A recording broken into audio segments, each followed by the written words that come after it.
बिस्मिल्लाहिर्रहमानिर्रहीम। स्टूडेंट्स, आज की क्लास में हम x पावर n का डेरिवेटिव निकालेंगे बाय फर्स्ट प्रिंसिपल। तो अगर फंक्शन है दिया हुआ f of x is equal to x power n, तो इसका नेबर में हम फंक्शन लेंगे f of a is equal to a power n, और f डैश ऑफ a यानी derivative is equal to limit x tends to a f of x minus f of a upon x minus a। Students, इसे कहते हैं first principle of derivative या derivative की definition. इसकी geometrical interpretation हम पिछली video के अंदर मुकम्मल तौर पर दे चुके हैं। तो इसके अंदर वैल्यूज पुट करते हैं। f dash of a is equal to limit x tends to a। अब f ऑफ x हमारे पास है x power n minus a power n upon x minus a। तो स्टूडेंट्स, इस फार्मूले में हम डायरेक्ट लिमिट पुट नहीं कर सकते x की जगह a, क्योंकि a माइनस से 0 हो जाएगा और डिनोमिनेटर का 0 होना यानी अनडिफाइंड फॉर्म है। तो इसलिए अलजेब्रा से एक फार्मूला हम देखते हैं, a स्क्वायर माइनस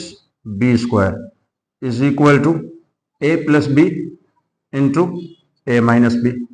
अगर इसी का क्यूब निकालें यानी a cube minus b cube, तो वो होगा a plus b, a square यहां माइनस और यहां प्लस, तो यहां माइनस कर लेते हैं, a square plus a b plus b square. जब इन दोनों ब्रैकेट्स को मल्टीप्लाई करेंगे तो हमारे पास a cube minus b cube आ जाएगा। और इसी फार्मूले से अगर a power 4 minus b power 4 को एक्सपेंड करें तो a minus b, a square, a cube plus a square b plus a b square plus b cube. तो स्टूडेंट्स, इसे थोड़ा सा और एक्सपेंड करते हैं, यानी a power 5 minus b power 5 is equal to a minus b, a power 4 plus a cube b plus a square b square plus a b cube plus b power 4। देखें students, इन तमाम expansions में जो पहला factor है वो a minus B है, और जो दूसरा फैक्टर है उसमें तमाम टर्म्स देखें पॉजिटिव है, और दूसरे फैक्टर में जो टर्म का पावर शुरू हो रहा है वो यहाँ दिए गए पावर से एक कम है, यानी यहाँ स्क्वायर है तो यहाँ 1 है, यहाँ क्यूब है तो यहाँ 2 है, यहाँ 4 है तो यहाँ क्यूब है, यहाँ पावर 5 है तो यहाँ 4 है। और इन फैक्टर्स में जो पहली टर्म है उसमें b अपेयर नहीं है, यानी b है लेकिन उसका पावर 0 है,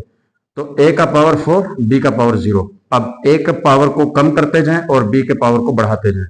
तो a power 4 b power 0, a का पावर 1 कम करें और b का पावर 1 ज्यादा करें। यहाँ b का पावर 0 था, किसी भी चीज के ऊपर पावर 0 हो तो 1 हो जाती है, और यहाँ a का पावर कम हुआ 3 से 2 हुआ, और यहाँ b का पावर 2 हुआ, यहाँ a का पावर और कम हुआ और b का पावर ज्यादा हुआ, और आखिर में b पावर 4, यानी b के ऊपर आखिरी टर्म में वो पावर है जो इससे 1 कम है। तो स्टूडेंट्स, इसी फार्मूले से अगर हम a power n minus b power n को एक्सपेंड करें तो वो होगा a माइनस बी। अब a पावर यहां जो है वो उससे 1 कम, यानी a पावर n माइनस 1 और b पावर 0 प्लस, अब a के पावर को कम करते जाएं, यानी 1 में से 1 कम हुआ था, अब n में से 2 माइनस होंगे, और b का power 1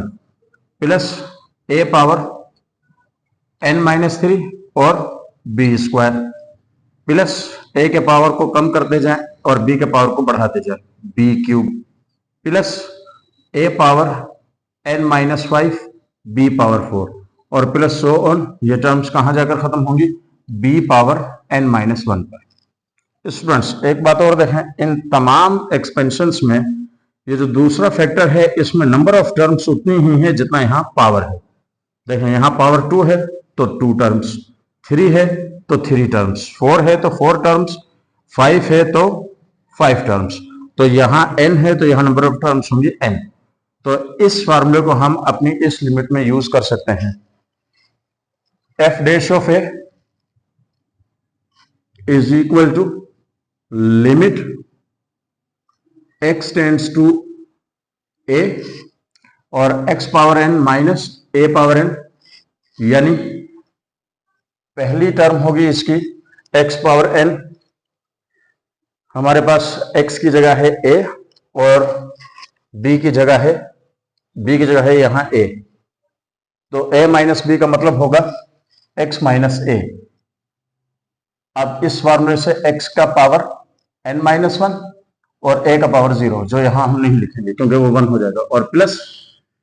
x power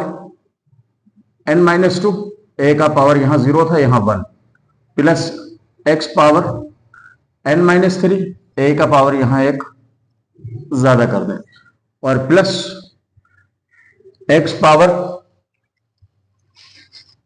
power n minus 3 यहां n माइनस 4, क्योंकि n माइनस 3 यहां है तो यहां a क्यूब, और प्लस इससे चलाते जाएं, ये कहां तक चलेगा a पावर n माइनस 1 तक, और अपान में x माइनस a। तो अब ये x माइनस a और x माइनस a आपस में डिवाइड हो गए, और अब हम चूंकि डिनोमिनेटर नहीं रहा इसलिए हम लिमिट अप्लाई कर सकते हैं, यानी जितना x है उसकी जगह a। तो f dash of a is equal to x power n minus 1 का मतलब होगा a power n minus 1 plus x power n minus 2, limit x tends to a है तो a power n minus 2 into a, plus यहां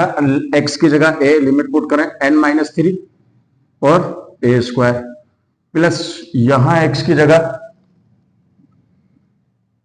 a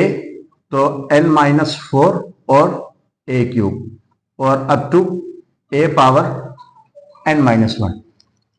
तो f dash of a is equal to a power n minus 1, यहां दोनों base एक जैसी हैं और मल्टीप्लाई हो रही हैं, n माइनस 2 और प्लस का 1, माइनस 2 और प्लस का 1, a power n minus 1, plus minus 3 plus 2, दोबारा इनके पावर्स को ऐड करेंगे, n माइनस 3 प्लस 2 यानी a पावर n माइनस 1, यहां n minus 4 plus 1, n minus 4 plus 3 plus a power n minus 1 और plus up to a power n minus 1।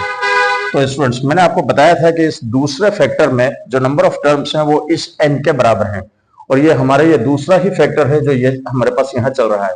तो a power n minus 1 plus a power n minus 1 ये कितनी मरतबा होगा, n times, क्योंकि यहां total power जो है वो n है। तो f dash of a is equal to n a power n minus 1। इसे ट्रांसफॉर्म करना है f डैश ऑफ x में, तो f dash of x is equal to n a की जगह ये f डैश ऑफ a है तो f dash of x power n minus 1, यानी हम लिख सकते हैं कि d upon d x power n is equal to power नीचे है और x में से एक पावर कम हो गया। अब ये हमने जर्नली डिराइव कर लिया है कि किसी भी x पावर n का डेरिवेटिव होगा n x power n minus 1। इससे हम कुछ भी सॉल्व कर सकते हैं। x पावर 100 का डेरिवेटिव होगा अगर f ऑफ x आपके पास x पावर 100 है तो f डैश ऑफ x इस डेफिनेशन के मुताबिक 100 नीचे आएगा और x पावर 99, यानी पावर को पहले नीचे लेकर आए और पावर में से फिर एक कम कर दे। तो इस तरीके से हम x पावर n को डिफरेंशिएट कर चुके हैं by the help of first principle की एक ज्योमेट्रिकल इंटरप्रिटेशन एक पिछली वीडियो में हम दे चुके हैं। Thank you.